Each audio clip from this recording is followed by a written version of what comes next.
انشاءاللہ الکریم آج ہم بیان کے لوازم کے بارے میں سنیں گے۔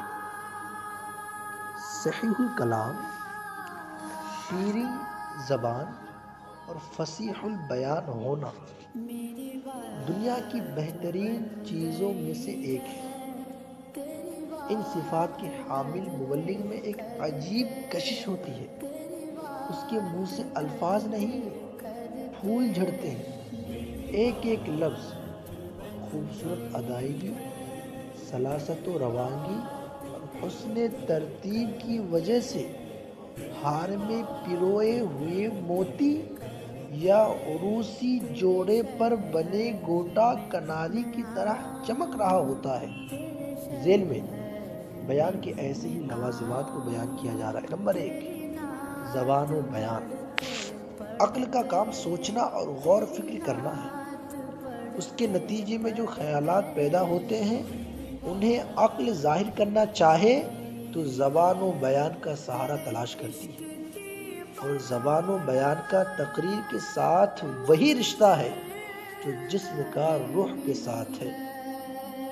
زبان بیان کی روح ہے جس سے اس کا جسم نمو پاتا ہے، لہذا مبلغ کے لیے زبان کا حصول اتنا ہی ضروری ہے جتنا زندگی کے لیے سانس لینا۔ مبلغ کو چاہیے کہ وہ اپنے سامعین کی زبان، اس کی نزاکتوں، صحت الفاظ و تلفظ اور مخصوص جذبات کے اظہار و اسلوب سے واقف ہو۔ میت کے چہرے سے کپڑا ہٹانے اور دلہن کے مکھڑے سے گھونگھٹ اٹھانے میں فرق ہوتا ہے۔ جو ایسے مواقع پر پیدا ہونے والے جذبات، احساسات اور ان کی ادائیگی کے الفاظ سے واقف نہ ہو، اس کے لیے مطالعہ، مشاہدہ اور استعداد کا بھی کوئی فائدہ نہیں۔ زبان و بیان کی وسعتوں اور ضابطوں پر آگاہی کے لیے شائستہ محفلوں میں شرکت، مستند ادیبوں کی کتب کا مطالعہ اور ثقہ عالموں کے بیانات سننا بہت مفید ہے۔ ورنہ اس حقیقت کو پلے باندھ لیجئے، قوت نطق کی وسعتوں اور ضابطوں سے آگاہی نہ ہونا ملکہ بیان کا خواب کبھی شرمندہ تعبیر نہیں ہونے دے گا۔ دوسرا لازم، الفاظ اور صحت تلفظ۔ انسانی ذہن ایک گہری جھیل ہے جس میں خوشی، غمی، الفت و کلفت، راحت و تکلیف، اندوہ و مسرت، رنج و سکون، محبت و نفرت، تعجب و خوشی، تحسین و ستائش اور آفرین و نفرین جیسے احساسات کافی لہروں کی صورت میں اور کبھی ٹیسوں کی شکل میں سر اٹھاتے رہتے ہیں۔ ان کے احساسات کی ترجمانی کے لیے ہر زبان میں الفاظ بھی موجود ہیں، بلکہ اس لحاظ سے الفاظ کی متعدد قسمیں بھی بیان کی گئی ہیں۔ مثلاً بعض الفاظ نازک، لطیف، شستہ، صاف، رواں، خفیف اور شیریں ہوتے ہیں۔ بعض پرشوکت، متین، سنجیدہ اور فخریہ جیسے جذبات کا غلبہ ہوتا ہے، اور بعض الفاظ کی منازل ارتقاء میں ایسی ہی جذباتیت سموئی ہوتی ہے جو بذات خود عجیب ہلچل پیدا کر دیتے ہیں۔ اس کا پس منظر اس قدر اذیت ناک، دردناک اور المناک واقعات سے لبریز ہوتا ہے جو ایک زندہ روح و بدن میں کوہرام مچا دے۔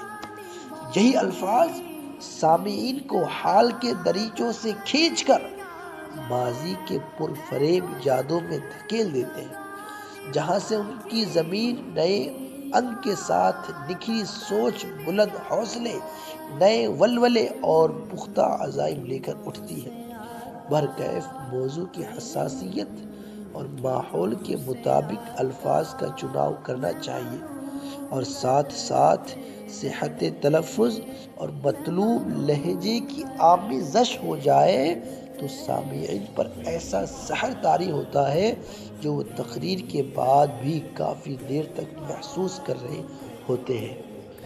جس طرح الفاظ کی قلت بیان کے دم خم کو گھٹا دیتی ہے، اسی طرح الفاظ کو غلط تلفظ بھی تقریر کا ستیہ ناز کر دیتا ہے۔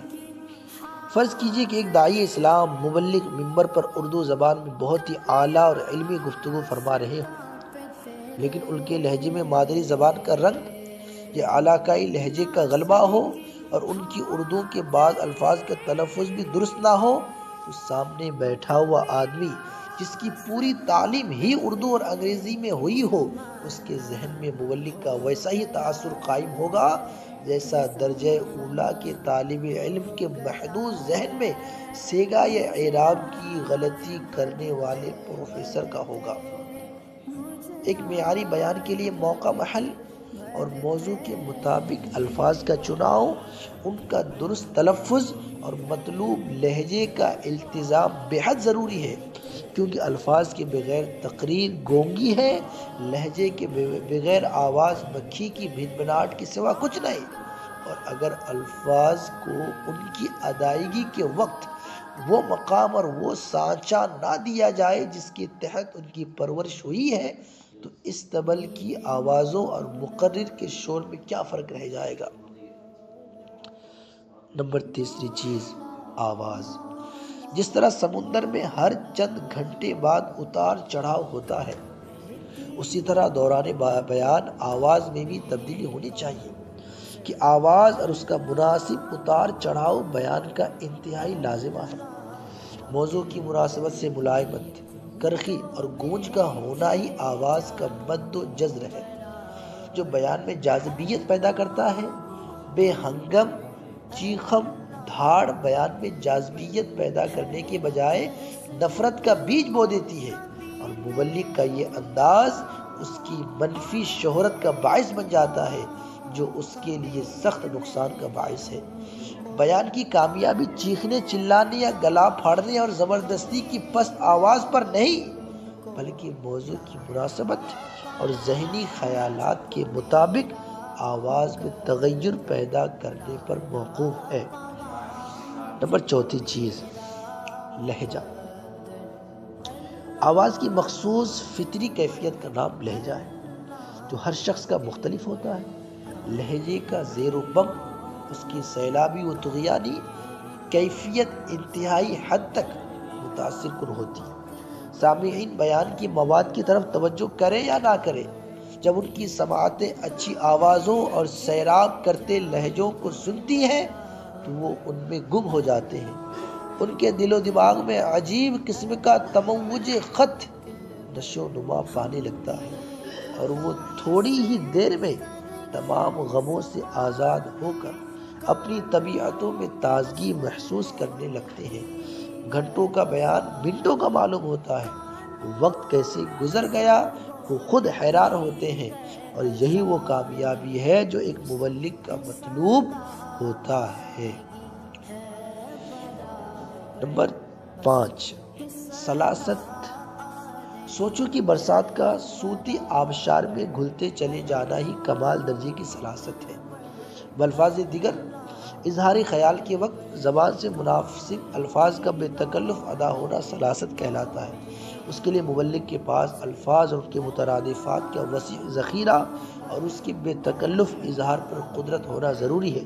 دوران بیان الفاظ کا بے تکلف استعمال بہت زیادہ مشق اور وسیع مطالعے پر موقوف ہے۔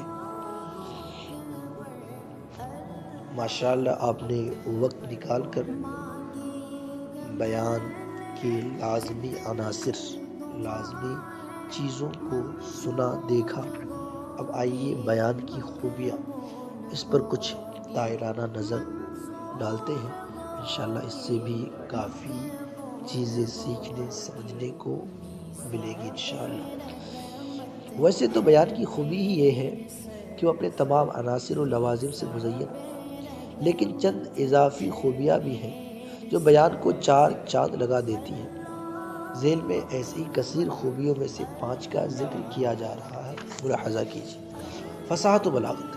آدمی کا اپنی عبارت کے ذریعے الجھن پیدا کرنے والے اختصار اور اکتا دینے والی طوالت سے بچتے ہوئے دل میں موجود بات کی تہ تک پہنچ جانا بلاغت کہلاتا ہے، اور کلام کا تاخیر سے خالی ہونا فصاحت کہلاتا ہے۔ فصاحت و بلاغت دونوں ہی بیان کی جان ہے۔ برمحل اور واضح کلام کامیاب بیان کا ضامن ہوتا ہے۔ مبہم بیان کبھی بھی تبلیغ کا ذریعہ نہیں بن سکتا، بلکہ یہ چیز پہلے سے واضح اور سلجھی ہوئی چیزوں کو الجھا دیتی ہے۔ لہذا بیان کو معمہ اور پہلی بننے سے بچایا جائے اور ایسی بات کی جائے جو دل سے نکل کر دل میں اتر سکے۔ بیان کو فصیح و بلیغ بنانے کے لیے درج ذیل امور کا لحاظ نہایت کارآمد ہوگا۔ تقریر سریلی نہ صحیح، رسیلی ضرور ہونی چاہیے۔ اس کے لیے الفاظ کے سنگار، افکار کے نکھار اور مطالعے کے بہار سے مدد لینی چاہیے کہ فصیح الفاظ کا استعمال، مسلسل مشق اور فصحاء کی کتب کا مطالعہ بیان کو تو فصیح و بلیغ بنائے گا ہی، اس کے علاوہ مبلغ کے اندر فصاحت کی ایسی حس پیدا کر دے گا جو اس کی زبان سے غیر فصیح کلام نکلنے ہی نہیں دے گا۔ کراہیت دلانے والے الفاظ اور دقیانوسی کلمات کا استعمال، ترکیب عبارت کے اصولوں کی خلاف ورزی اور باسی خیالات پر مشتمل بیانات ٹین کے ڈبے میں بجتے پتھروں کی آواز سے کم نہیں۔ لفظ واحد کی کثرت، ایک لفظ یا جملے کی بیجا تکرار، پے در پہ اضافت، مشکل و غیر مشہور کلمات کا استعمال اور کچھ دیر پہلے کی گئی اپنی ہی بات کے خلاف بات کر دینا یا بار بار لفظی غلطی کر کے اس کو بدلنا بیان کو غیر فصیح اور مبلغ کی ساخت کو خراب کر دیتا ہے۔ بلاغت کلام کے لیے صرف لفظ کا فصیح ہونا ہی کافی نہیں، بلکہ یہ بھی ضروری ہے کہ دوسرے الفاظ کے ساتھ ترکیب پانے کے بعد جملے کی بناوٹ، ہیئت، کلمات کی نشست و برخاست، صبح کی وہ گرانی اور ان کا خاص تناسب و توازن برقرار رہے، ورنہ کلام میں فصاحت و بلاغت قائم نہیں رہے گی۔ دیگر زبانوں کے بمقابل اردو زبان میں اس بات کا لحاظ زیادہ ضروری ہے، کیونکہ اردو میں دیگر زبانوں کی آمیزش بہت زیادہ ہے، خصوصاً فارسی کلمات کی، اور ایسے کئی جملے ہیں جن کی ترکیب الگ الگ زبانوں کے الفاظ سے ہونے کی وجہ سے کلام فصاحت سے گر جاتا ہے۔ یہ اردو کی خصوصیت ہے کہ دیگر زبانوں کے لیے اس کا دامن گشادہ ہے۔ اس سے جہاں اردو کی فصاحت کا میدان وسیع ہوتا ہے، وہی اردو دان طبقہ کی زبان اور ادائیگی الفاظ کے مخارج و اطراف میں بھی وسعت آ جاتی ہے، اور وہ ہر زبان کے الفاظ کسی بھی مقابلے میں بآسانی ادا کر سکتے ہیں۔ لیکن اس خصوصیت سے کما حد کو استفادہ کے لیے اردو کی مزاج شناسی بےحد ضروری ہے، ورنہ اس کا نباہ مشکل ہو جائے گا۔ قواعد 7 و 9 کے ساتھ ساتھ سامعین کی ذہنی سطح، تعلیمی قابلیت اور ان کے طرز زندگی سے بخوبی واقفیت حاصل کی جائے، ورنہ مبلغ اپنے تئیں ایسا فصیح و بلیغ بیان کر رہا ہوگا جو سامعین کی پراگندگی کا باعث ہوگا، اور سامعین کی طرف سے بیان کی پذیرائی تو حسن عقیدت کی بنا پر ہوگی یا زیادہ سے زیادہ اس کی شخصیت کے رعب و دبدبے کی وجہ سے ہوگی۔ اس کے علاوہ ان کو مبلغ کی ذات سے شاید کوئی فائدہ نہ ہو۔ نمبر دوسری چیز، اسلوب بیان۔ اسلوب بیان کسی بھی مبلغ کی وہ انفرادیت ہے جو اسے دوسرے مبلغین سے ممتاز کر دیتی ہے۔ فکر و معنی، حسن ادائیگی اور کشادہ طبیعت کے امتزاج سے ایک دلکش اسلوب وجود پذیر ہوتا ہے، بلکہ بعض اوقات مبلغ کا اسلوب بیان اس قدر شاندار ہوتا ہے جو کم تر مواد کو بھی انتہائی دلچسپ بنا دیتا ہے، اور آنکھ بند کر کے کسی بھی دوسرے مبلغ کی رٹی رٹائی تقریر کرنا فکری رگوں کو سوجا دیتا ہے۔ مبلغ کو از خود مطالعہ کر کے بیان کرنا چاہیے، یہ اس کے اسلوب میں نکھار پیدا کرنے کا باعث ہوگا۔ اشعار، انسان طبعاً شاعری کو پسند کرتا ہے اور مختلف اوقات میں زیر لب اشعار گنگناتا رہتا ہے اور ان سے سبق بھی لیتا ہے۔ اگر دوران بیان برمحل معنی خیز اشعار پڑھے جائیں جو سامعین کو سرشار کر دیتے ہیں۔ دوران بیان شعر کے انتخاب میں درج ذیل 2 چیزوں کا خیال رکھا جائے تو اشعار کی تاثیر بڑھ جائے گی۔ نمبر 1، مؤلف اپنے ہر بیان میں ایک ہی شعر پڑھنے کا معمول نہ بنائے، بلکہ ہر بیان میں موقع کی مناسبت سے ایک ہی مفہوم کے چند اشعار منتخب کر لے اور کم مشہور شعر کو بیان کا حصہ بنائے۔ یہ تتلیاں بھی اس بات کا احساس رکھتی ہے کہ وہ ہمیشہ شگفتہ اور تر و تازہ پھولوں ہی پر بیٹھتی ہے، لہٰذا مؤلف کو اپنے اندر یہ ذوق پیدا کرنا ہوگا۔ نمبر 2، اگر کسی شعر کی شہرت دوسرے مؤلف کو بار بار پڑھنے کی وجہ سے ہو گئی تو دیگر مؤلفین کو اس شعر کے علاوہ اشعار کا انتخاب کرنا چاہیے کہ کسی کی ذات سے مشہور ہونے والے اشعار کائی جمے ہوئے حوض کی تہ میں پڑے اذکار رفتہ سکون سے زیادہ اہمیت نہیں رکھتے۔ نکتہ بینی: خوشبو کے پھیلنے کے لیے تازہ ہوا کا جھونکا ضروری ہوتا ہے، اسی طرح دلائل و براہین کے پردوں میں لپٹے بیان سے فرحت حاصل کرنے کے لیے دل نشین نکتے کی ضرورت پڑتی ہے۔ اگر بیان میں نکتہ بینی نہ ہو تو سامعین اکتاہٹ محسوس کرنے لگتے ہیں، لہٰذا موقع کی مناسبت سے دلچسپ نکتوں اور مزیدار باتوں کو بھی بیان کا حصہ بنانا زبردست خوبی ہے۔ بے تکلف انداز: اگر بیان میں حقیقی تاثرات، قلبی جذبات اور روح کی گہرائیوں سے پیدا ہونے والے الفاظ کا استعمال کیا جائے تو بیان کا لطف دوبالا ہو جاتا ہے۔ اس کے برعکس بناوٹ اور تصنع بیان کا ہلکا پن ہے، یہ کبھی بھی بیان کو دلکش اور بلند پایا نہیں بننے دیتا، بلکہ ایسا بیان اپنا اثر کھو دیتا ہے اور حساس طبع سامعین کی اکتاہٹ کا باعث بنتا ہے۔ بے تکلف اور فطری انداز بیان کا سب سے بنیادی فائدہ یہ ہے کہ مبلغ کا لب و لہجہ پرشکوت یا سادہ الفاظ کے مطابق خود بخود ڈھلتا چلا جاتا ہے۔ جو خطابت